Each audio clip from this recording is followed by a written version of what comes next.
There entered the Countess of Dashleigh. She was all in furs. She was the most beautiful woman in England. She strode imperiously into the room. She seized a chair imperiously and seated herself on it, imperial side up. She took off her tiara of diamonds and put it on the tiara holder beside her, and uncoiled her boa of pearls and put it on the pearl stand. "You have come," said the great detective, "about the Prince of Württemberg." "Wretched little pup," said the Countess of Dashleigh in disgust. So, a further complication.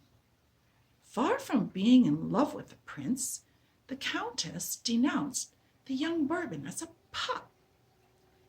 "You are interested in him, I believe." "Interested," said the Countess. "I should rather say so. Why, I bred him." "You which?" gasped the great detective, his usually impassive features suffused with a carmine blush. "I bred him," said the Countess, "and I've got £10,000 upon his chances, so no wonder I want him back in Paris. Only listen," she said. "If they've got hold of the prince and cut his tail or spoiled the markings of his stomach, it would be far better to have him quietly put out of the way here." The great detective reeled and leaned up against the side of the room. So, the cold-blooded admission of the beautiful woman for the moment took his breath away. Herself the mother of the young Bourbon, misallied with one of the greatest families of Europe, staking her fortune on a royalist plot, and yet with so insensitive a knowledge of European politics as to know that any removal of the hereditary birthmarks of the prince would forfeit for him the sympathy of the French populace. The Countess resumed her tiara. She left. The secretary re-entered.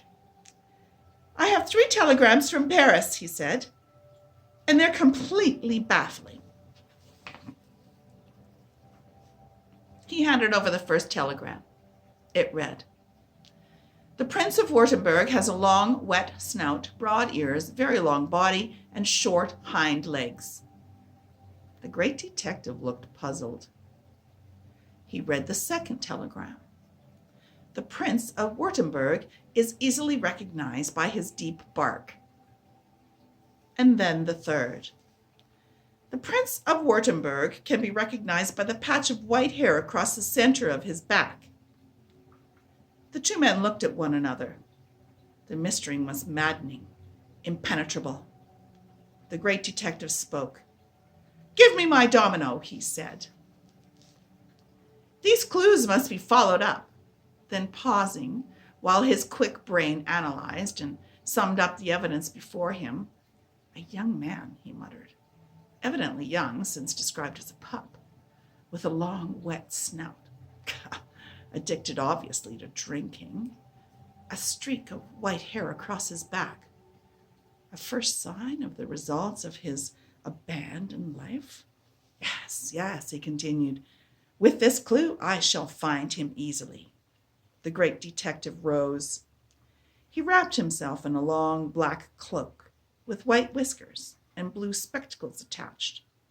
Completely disguised, he issued forth. He began to search.